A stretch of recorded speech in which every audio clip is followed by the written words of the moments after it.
Good evening, and welcome to Wine Time Crime Time. I am your disaster host. Excuse me. Getting started right there on the words. I mean, they happen. Content warning: alcohol. I am drunk. Tonight, I am drinking strawberry sparkle teeny by Verdi. This was a little less than $5 at my local grocery store. Just a little tiny chain grocery store called Food Town.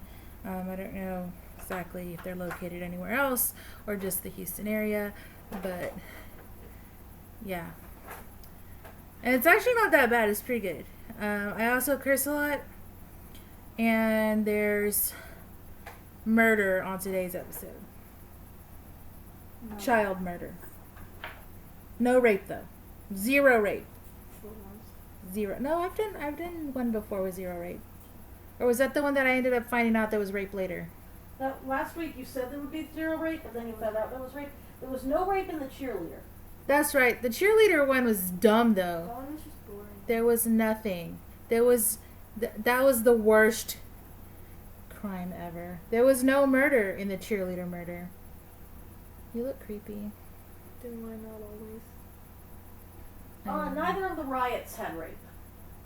No, they didn't, but they did have murder. They did have Those murder, were riots. but no rape. And they had riots. Because it was riots. Okay. Tonight, I am talking about the other Candyman of the Houston area. I know. Also known as the man who killed Halloween. And I'm talking about Ronald O'Brien. So, I'm going to start this one with the night of the murder. So, Ronald O'Brien took his son, his daughter, and some of the neighbors' kids trick-or-treating. And they went to several houses. They went down two streets. Trick-or-treating was cut short. It was raining. That happens a lot here.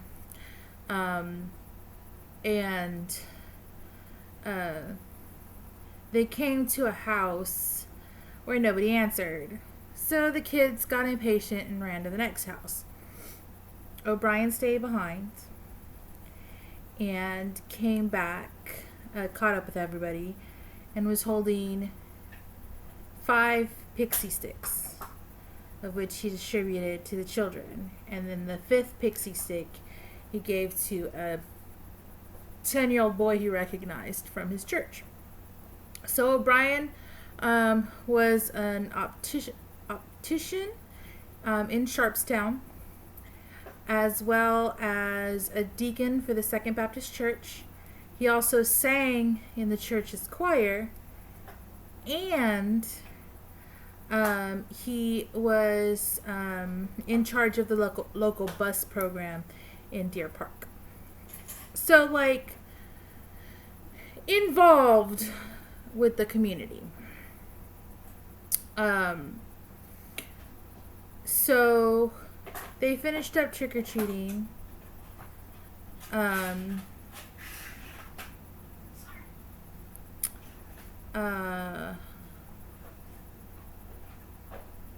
came back home. I don't know why this is so hard for me to think right now. Because you're drunk. I am very drunk. This shit's fucking strong as fuck. So yeah, cheap and gets you there, and it don't taste like ass. What more can you ask? I'm just gonna chug this cup.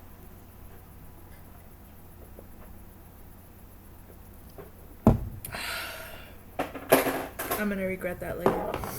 Okay, so they came back home. The rest of the evening went pretty standard. And Timothy, Ronald's son, was like, hey, can I have some candy? And of course, Ronald encouraged this and helped him select the pixie stick. And 8-year-old Timothy had a little bit of issue opening the candy. Oh, good, you're gonna make it to the murder part. Huh? The child murder. Oh, lovely. I'm almost there. It's not the mom murdering, though, so you don't have to worry. You get upset. Okay, so I watch documentaries on tangerines. I'm sorry, but it's funny. So I watch documentaries, like crime documentaries all the time. Like, crime documentaries and Criminal Minds are like my favorite shows ever. Though I am taking a break for Halloween and watching Korra.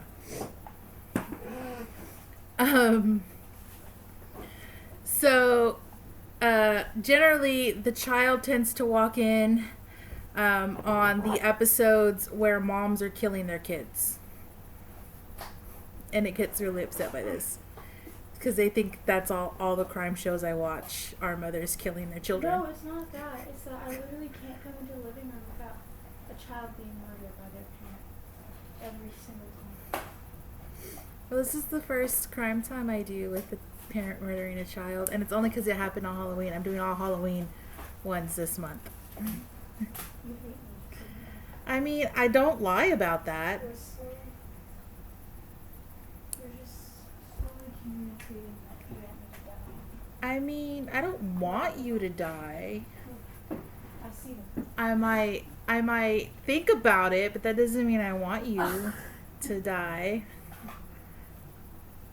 Wow, I just got the finger. I mean, to be fair, you kind of had it coming. I kind of did. Excuse me. Okay, sorry about the tangerine. So, Timothy struggles to open the candy, so Ronald opens it for him. And then it's kind of stuck in there. I'm sorry, I'm like super burpy. Like, I don't know how many of you out there have eaten a pixie stick. I love pizza sticks. But that shit gets stuck in the tube sometimes. And these were like the big plasticky tube ones, the 21-inch ones, like the big long ones. Oh, the giant existed. Yeah. So, and this happened in 1970, October 31st, 1974. That's when this occurred. And, so Ronald helped bust the candy open so that Timothy could eat it. Timothy immediately was like, this tastes bitter. Like, this tastes gross. So Ronald has Timothy wash it down with Kool-Aid to get the flavor out of his mouth. And then just a few minutes later, Timothy starts complaining about his stomach hurting. He didn't feel good, and he runs to the bathroom and begins vomiting. According to reports, Ronald claimed to have held the child until he went limp. And it was about an hour from when the candy was consumed to when he was pronounced dead.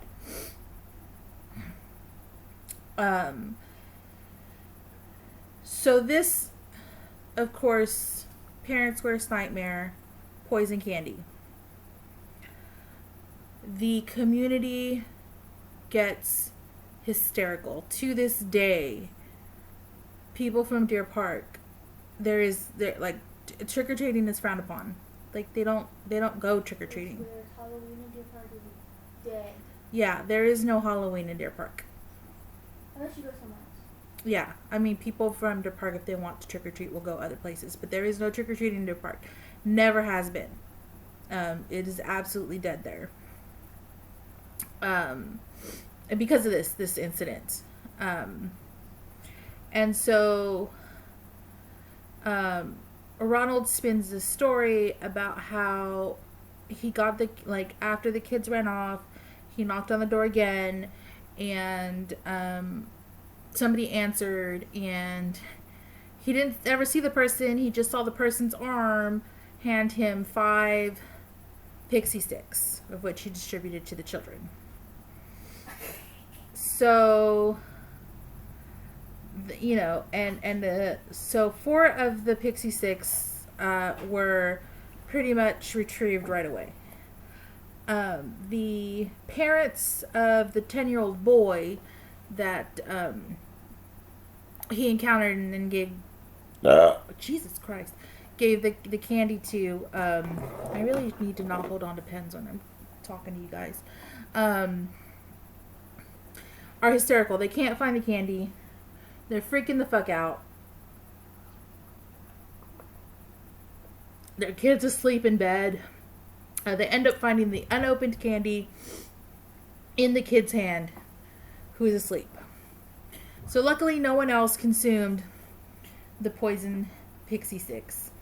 The poison Pixie Stick that Timothy ate had enough potassium cyanide, which was the poison used, to kill 2 full-grown adults. And when the other Pixie Sticks were tested, it was discovered that those had enough to kill between 2 to 3 grown adults in each one. So they wanted to make sure death happened. So originally, when questioned by police, Ronald stated he didn't remember what house he'd gotten the Pixie Sticks from. And it was very early on. They knew they'd only gone down 2 streets. The police knew that him and the kids had only gone down 2 streets, so it wasn't very many houses. And that's when Ronald spun the story about the house that no one answered the door. So the police go to this house, which happened to be owned by a man named Courtney Melvin. I did not make that up. That's the guy's actual name. It's super fun name. He was an air traffic controller at the airport. And according to Melvin, he didn't get home until after 11 p.m. that night. He lived alone. And after some very quick investigation, he was ruled out as 100 other people from the airport vouched that Melvin was at work.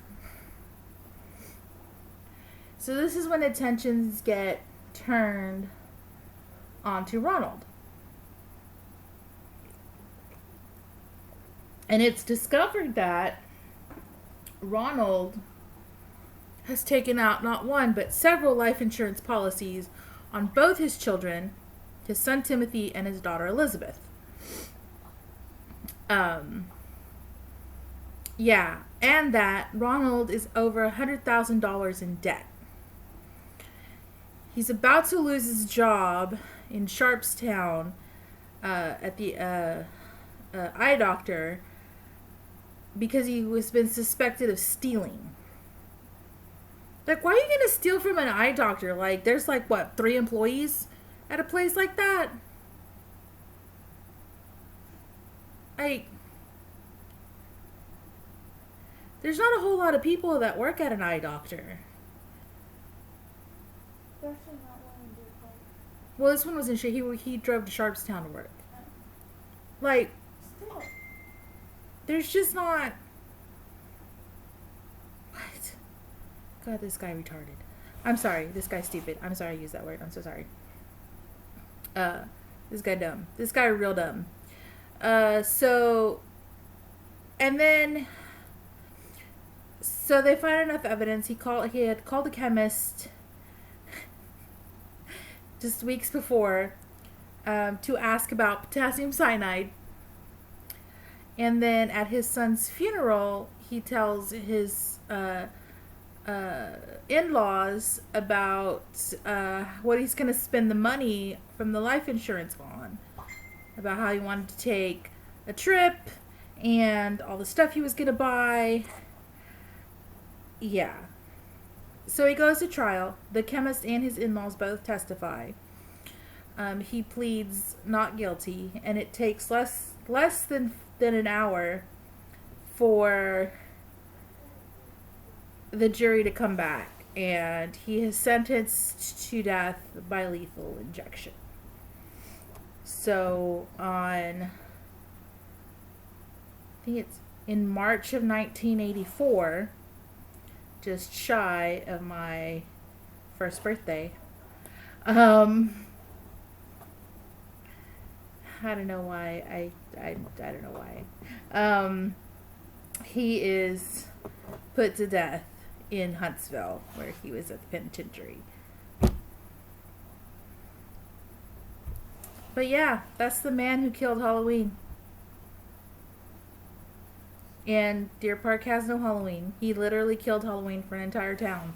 Yeah, literally the only thing that they do for Halloween there is like, I think the high school has like a haunted house. That's it. Yeah, The high school does all of Halloween inside of it. yeah, the high school hosts Halloween. They have a haunted house, and that's it. Because of this douchebag. And also, I remember as a kid, my mother was always crazy bananas about the Halloween candy. And if we ever got pixie sticks, we weren't allowed to eat them. People are really paranoid about pixie sticks. Even now. Little did she know that in junior high, I would buy pixie sticks at school and snort them. I was that kid. There's like an audio on TikTok. It's like, hey, you want a pixie stick? My mom says those make you a whore. Probably, and I think it'd be everything. I mean, you're not wrong. That explains so much. And I was freebasing that shit. Just, I needed that sugar in my brain as fast as possible. There was a guy that we used to call Candyman at the golf club that I used to go to, and he had a Betty Page lunchbox full of pixie sticks. And if you gave him a kiss on the cheek, he'd give you one. And this makes that kind of creepier. The cops always used to think that he was selling drugs, and it was honestly just pixie sticks. He was selling sugar. I mean, sugar. Did you know that sugar is more addictive than meth? And harder to kick? It's also more addictive than cocaine. It's also more addictive than cocaine, apparently. Sugar is more addictive than basically anything. Sugar's the worst. Sugar, caffeine, and salt. I fucking love it. Yep. I'm a caffeine fiend. I'm gonna go snort some pixie sticks. You don't have pixies. I will go find some pixie sticks. You're drunk. You can't drive. That's why there's other adults here.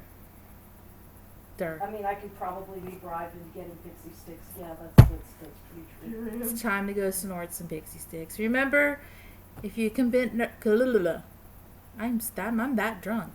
If you commit murder, try not to get caught. Y'all have a good evening.